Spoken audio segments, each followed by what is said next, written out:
रे तेरी अच्छी बनेगी। संतन के संग लाग रे तेरी अच्छी बनेगी। संतन के संग लाग रे तेरी अच्छी बनेगी। अच्छी बनेगी तेरी बिगड़ी बनेगी। अच्छी बनेगी तेरी बिगड़ी बनेगी। होए गयो तेरो बड़ो भाग रे तेरी अच्छी बनेगी। संतन के संग लाग रे तेरी अच्छी बनेगी।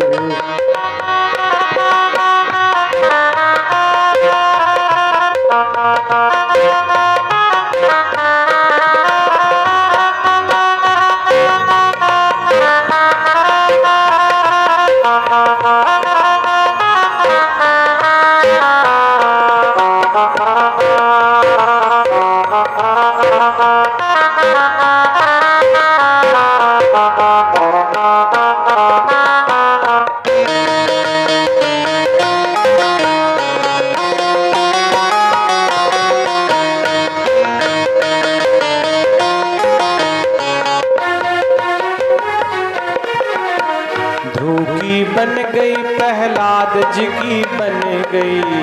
ध्रुव की बन गई प्रहलाद जी की बन गई। प्रहलाद जी की बन गई। प्रहलाद जी की बन गई। प्रहलाद जी की बन गई। प्रहलाद जी की बन गई। ध्रुव की बन गई प्रहलाद जी की बन गई। ध्रुव की बन गई प्रहलाद जी की बन गई। हरि सुमिरन में लाग रे तेरी अच्छी बनेगी। हरि सुमिरन में लाग रे तेरी अच्छी बनेगी।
बनी है। कागा से तो है हंस बने हैं।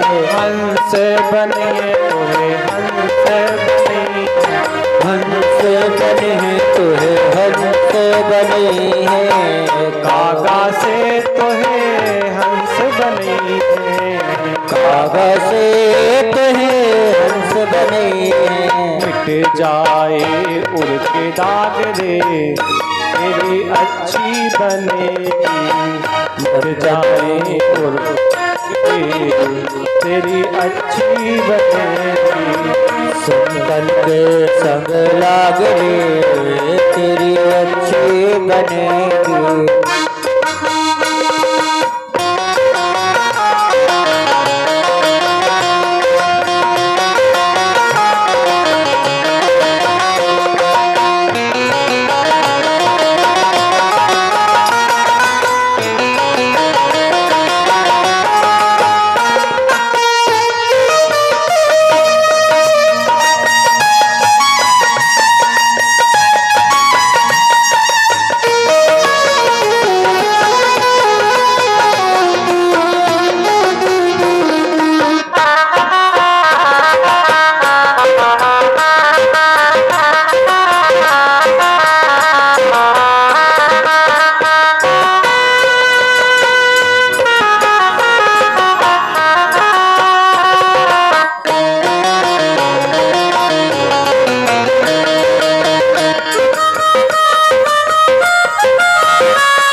कबीर राम सुमिरन में, कहत कबीर राम सुमिरन में, राम सुमिरन में, राम सुमिरन में, राम सुमिरन में, राम सुमिरन में, कहत कबीर राम सुमिरन में, कहत कबीर राम सुमिरन में, पाग सके तो पाग रे तेरी अच्छी बनेगी, सके तो बोलिए तेरी अच्छी बनेगी, तन के संग लाग रे तेरी अच्छी बनेगी, तन के संग लाग रे तेरी अच्छी बनेगी, अच्छी बनेगी तेरी बिगड़ी बनेगी, अच्छी बनेगी तेरी बिगड़ी बनेगी, राम चरण सुने लागे तेरी अच्छी बनेगी, तन के संग लाग रे तेरी अच्छी बनेगी, तेरी अच्छी बनेगी, तेरी बिगड़ी बनेगी, तेरी अच्छी बनेगी। संतन के संग लाग रे तेरी अच्छी बनेगी, किम बहुक्तेन कुलजे तुभ्यं कुप्यायमम्बथा, तदाभ्यवलिस्येह मुइह यस्याहं यदः। हम लोग जो भगवान को घी अर्पण करते हैं, क्योंकि कई पढ़े लिखे लोग प्रश्न चिन्ह उठाने लगते हैं कि दूध दही क्यों बर्बाद करते हैं, गरीबों में बांट दें। आप इतना इतना दूध दही घी शक्कर बर्बाद करते हैं, क्यों बर्बाद करते हैं? ये हमारी अपनी आस्था है। क्या चढ़ाने से क्या मिलता है, इसके लिए शिव पुराण में है कि जो लोग घी से अभिषेक करते हैं या घी भगवान को अर्पण करते हैं, हम लोग चढ़ाते हैं ना अभिषेक में घी, घी चढ़ाने से वाणी पवित्र होती है, भगवान महादेव को घी अर्पण करने से। अगर हम समी का पत्र चढ़ाते हैं, चढ़वाते हैं ना पूजन में, तो समी का पत्र अर्पण करने से मोक्ष की प्राप्ति होती है। एक फूल होता है जिसे बेला का फूल बोलते हैं। बेला का फूल चढ़ाने से शुभ लक्षणा पत्नी मिलती है।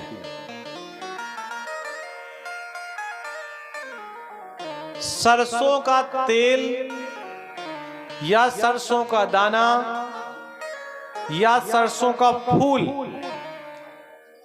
जब भगवान को अर्पण करते हैं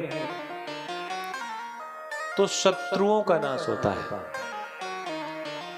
कौन से शत्रुओं का? जो हमारे अंदर छिपे हुए बैठे हैं। गन्ने का रस चढ़ाने से संपूर्ण प्रकार का आनंद मिलता है। अब गन्ने का रस सब जगह उपलब्ध नहीं हो पाता। इस क्षेत्र में लगभग 50 किलोमीटर तक हमने गन्ने के पेड़ नहीं देखे। आपने देखो, आप जानो, हमने नहीं देखा। 50-60 किलोमीटर तक, यहां से लेकर बांदा तक कहीं भी हमने गन्ने का पेड़ नहीं देखा। अब कोई ये ना कह देना गन्ने का पेड़ नहीं होता, क्योंकि सब लोग होशियार लोग होते हैं, बात पकड़ लेते हैं। गन्ने की खेती नहीं देखी, हमने नहीं देखी। रोड के आसपास अंदर कहीं हो तुम्हारे खेत में, हमें नहीं बताया। गन्ने के रस की जगह इसीलिए शर्करा चढ़ाई जाती है ताकि संपूर्ण प्रकार का आनंद प्राप्त हो। मीठा, मीठा दूध, मीठे दूध का मतलब या तो उसमें शर्करा मिला ली जाए या गुड़ मिला लिया जाए। अर्पण करने से विद्या की प्राप्ति होती है और ऐसा करने से इन चीजों का लाभ मिलता है। यहां पे जैसे अगर हम पूछें कितने लोग अभी भी पुस्तकें पढ़ते हैं, तो कितने लोग हाथ उठा सकते हैं कि हाँ हम पुस्तकें पढ़ते हैं। जो 50 साल के ऊपर के हैं, 40 साल के ऊपर हैं, देखिए चाचा जी पढ़ते हैं। पुस्तक का मतलब वो चाहे रामचरितमानस ही पढ़ते हो, वो ग्रंथ है, अपना आस्था का विषय है। लेकिन ये समझ लीजिए जिस दिन व्यक्ति ने पढ़ना बंद कर दिया और जिस दिन व्यक्ति को ऐसा लगा कि अब मुझे अलग से पढ़ने की आवश्यकता नहीं, हम बहुत विद्वान हैं, आप समझिए कि व्यक्ति घाटे में है। आपको मास्टर साहब बताएं हम, आपको जान करके हैरानी होगी और विश्वास भी नहीं होगा, लेकिन ये लोग बैठे बता देंगे। यहां तो हम ये कथा का कार्य करते हैं, बीच बीच में हमारे अपने कुछ पढ़ाने बढ़ाने के सीजन होते हैं। हमारे पास पढ़ने वाले 75 साल तक के लोग हैं जो ऑनलाइन पढ़ते हैं, और आपको बिल्कुल हैरानी होगी कि आप ऐसे कैसे बातें कह रहे हैं। जिन्होंने किताबें खोलना बंद कर दिया, ये समझिए बहुत कुछ तो नहीं जाएगा, लेकिन दुख जरूर आएगा। तो पढ़ना जरूर चाहिए। कुछ लोग सोच रहे होंगे नहीं मैं मोबाइल से पढ़ता हूं, वो एक अलग विषय, इमरजेंसी में आप पढ़ा सकते हैं, लेकिन पुस्तक का अपना अलग महत्व है। पेपर कब से आ रहा है? 50 साल 100 साल से पेपर छप रहा है। रेडियो कुछ सालों पहले आया, 30-40 साल पहले, 50 साल पहले, जब भी आया हो, लेकिन रेडियो से पहले छपाई होती थी। रेडियो आया तो लोगों के मन में आया अब तो समाचार सुन लेते हैं लोग, अब पेपर बंद हो जाएंगे। फिर भी पेपर नहीं बंद हुआ। फिर ऐसा हुआ कि अब तो दूरदर्शन आ गया है, अब तो टीवी में लोग न्यूज पेपर पढ़ते हैं, अब पेपर बंद हो जाएगा। लेकिन पेपर तभी बंद नहीं हुआ। उसके बाद हुआ कि अब तो सबके मोबाइल में, फोन में सारी व्यवस्थाएं हैं, अब पेपर बंद हो जाएगा। पेपर पढ़ने वाले आज भी पढ़ते हैं और लिखने वाले लिख करके अच्छी खासी कमाई अर्जित करते हैं। व्यक्ति को पढ़ना कभी बंद नहीं करना चाहिए, और ये मत सोचना चाहिए कि मैं 70 साल के हो गया हूं, अब मुझे कोई आवश्यकता नहीं। आवश्यकता है। इतने पुण्य हमारे नहीं है कि हमको वापस नहीं आना पड़ेगा, और है तो बहुत अच्छी बात है, लेकिन वापस जब आएंगे तो फिर पढ़ाना पड़ेगा। और हमारी शुरुआत वहीं से होगी जहां से हमने एंड किया। कुछ बच्चे जन्मजात होशियार होते हैं, क्योंकि वो जब उन्होंने शरीर छोड़ा होता है तो उस समय वो पढ़ ही रहे होते हैं, वो जन्मजात होशियार होते हैं। इसलिए चाहे कोई पुराण की पुस्तक हो, रामचरितमानस की हो, हनुमान चालीसा हो, कोई ग्रंथ हो, अपने पास शाम को कुछ न कुछ ऐसा हो जिसे हम पढ़ें, और पढ़ेंगे तो बहुत सारे प्रश्नों का जवाब अपने आप मिल जाएगा।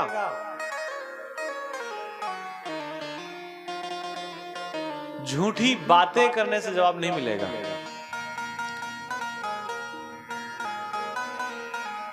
शर्करा मिश्रित दुग्ध अर्पण करने से विद्या की प्राप्ति होती है। ऋतु में जो फल होते हैं, ऋतु के फल फूल अर्पण करने से, ऋतु का मतलब जो फूल उस समय उपलब्ध हो रहा हो, मोक्ष की प्राप्ति होती है। कनेर का फूल भगवान शिव को बहुत प्रिय है। वस्त्र, आभूषण, और संपदा की प्राप्ति होती है कनेर का पुष्प अर्पण करने से। और सबसे बड़ी बात है, शिव का पूजन करने से मन को शांति मिलती है। दक्षिणा अर्पण करने से धन की प्राप्ति होती है। धन का मतलब सिर्फ आप नोटों की गड्डियों से मत समझिए। हर एक व्यक्ति के लिए धन अलग अलग होता है। किसी के लिए वोट बैंक का एक धन है, किसी के लिए भीड़ बहुत धन है, लेकिन जिसके पास धन ही धन है उसके लिए वो बेकार है। और पता है वो क्या कहता है या वो क्या कहती है?